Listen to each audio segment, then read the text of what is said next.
So let's look at the 3 needs of women in an intimate relationship with a guy. 1, she has a profound psychic need due to her hormones and to her psychological need structure of connection. Nothing matters until we're connected. And connection happens when the man initiates daily hugs, kisses, and verbal affirmation. Every day. Every day? Every day. I'm Italian. I hug furniture, for crying out loud. Okay? The women come into my office, big hugs, kisses, and then when I get to know them, I get to see their personalities, their uniqueness that they may not have seen. I say, look how beautiful you are, because I'm drawn to their beauty. And I tell them. But you see, I grew up in a family like that. So I'm simply not taking credit for it. My father would do that to my sisters and my mom and me, and so you have this learning and permission to be warm. Women tell me, guys generally look at me with either lust or indifference. Hello, how you doing? Like a girl at the counter, nobody, hello. But if you were to stop and say, you have beautiful eyes, I just wanted to tell you that, and it's good to see you. Just that, and keep walking. I did that one time, and a woman started crying. She says, I've been here 5 years at Starbucks, nobody did that. I said, well, pay them, for crying out loud. You see how serious it is? You see, that's the theology of the body, is that do you see the other person, and do you give the gift of your masculinity to this person? It's not for you, it's for her. And if she's an old lady and maybe not conventionally pretty, even better, wink at her. Hello, sweetheart. One guy says, and then the cops come and then they put you in jail and all that crap. I said, listen, I've been doing this for 320 years and nobody put me in jail, okay? So for the boyfriend or for the husband to affirm verbally, what's so sweet about you? And you've got to talk about her personality and her body, and then hugs, and then a kiss. She feels connected. Because what's the greatest terrifying fear of a woman? 10 minutes, okay. Greatest fear of a woman is abandonment, disconnection. There's many ways that we don't realize we're abandoning a woman. We can be in the same house, but we're not hugging or kissing, or we're not listening. The same thing, she's terrified of abandonment. The second thing she needs is what? To be listened to without a man interrupting her, talking about his feelings, or getting defensive. Talk to me. Tell me more. Tell me more. Tell me more. Tell me more. And especially if a woman says, I don't want to talk about it, that's the exact time you say, I want to talk about it. Come on, honey, let's talk about it. You have to pursue her. Because when a woman says, I don't want to talk about it, it means she says, I'm going to test you to see how much you really care about me. This drives guys crazy. Oh, you don't want to talk about it? Cool. Right, cool. Cool. But I always tell guys, pursue her, watch what happens. Every woman is in a tower, and she's surrounded by a dragon. It could be her feelings about her mother, feelings about you, her boss, her body, her heart, her sins. And your job is not to say, how the hell did you get up on that tower? Get down from the tower. Listen, why don't you do this? There's no sacrifice here. She knows that. Do you have a sword? Are you a knight? You're supposed to go up and separate me from the dragon. Kill the dragon. I'm not the dragon. How do you kill the dragon? I want to talk to you. Talk to me. Just talk respectfully. Talk to me. Talk. And the more she talks, and the guy is there, her cortisol is getting burnt up by oxytocin. Zoom, zoom, zoom, zoom, zoom. This guy really cares because he's listening. He's slaying my dragon. And you hug her and say, we're going to get through this. I don't know how, but we're going to get through this. Am I making this up, ladies? You like a guy like that? Would you love that?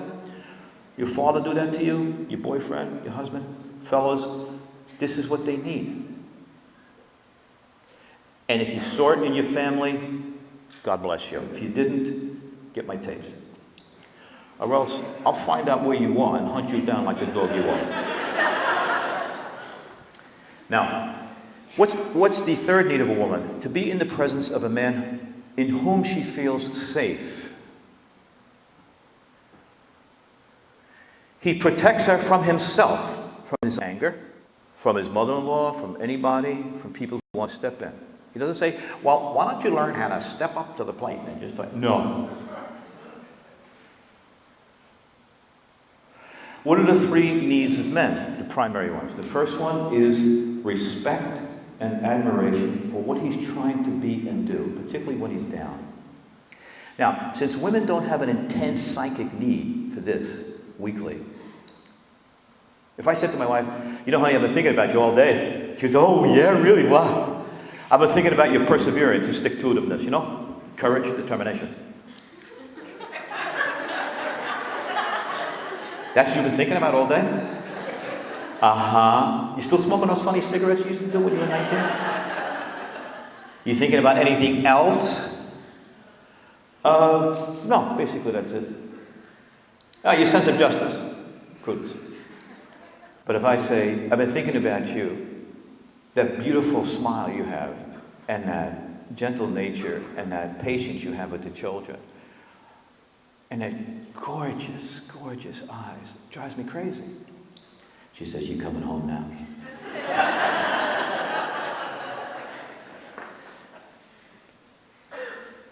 But if a woman says to a guy, you know, you're really cute. Cute, fellas. Like those little dogs.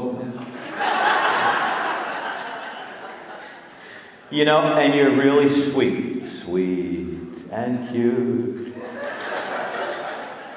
And you have a nice job. Nice shoes. And you make a lot of money. None of this is touching us, man.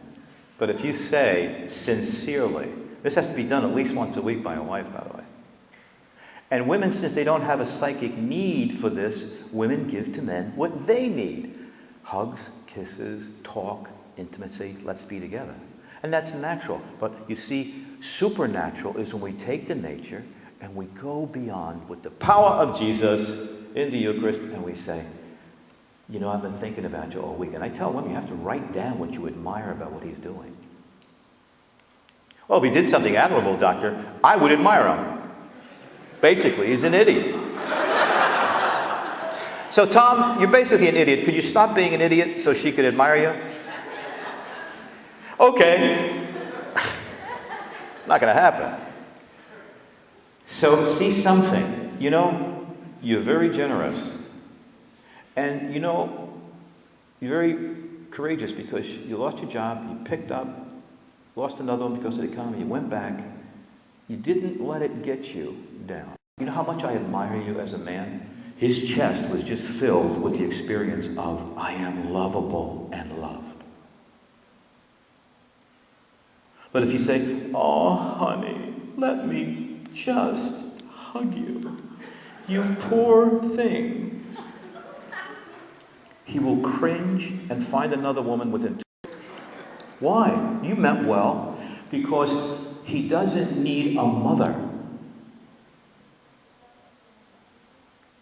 A married man does not even feel like making love to his mother. If he does, I give him my card.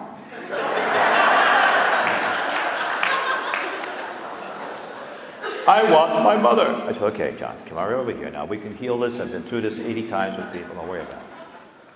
But see, that we experience that not as love. We experience that as infantilization. She's going to love her little boy. Oh, the little boy, the baby. Don't worry, honey. You get another job. Yes, you could. And he's going, oh. Now, you know who likes that? Wimpy. Because he wants a mother.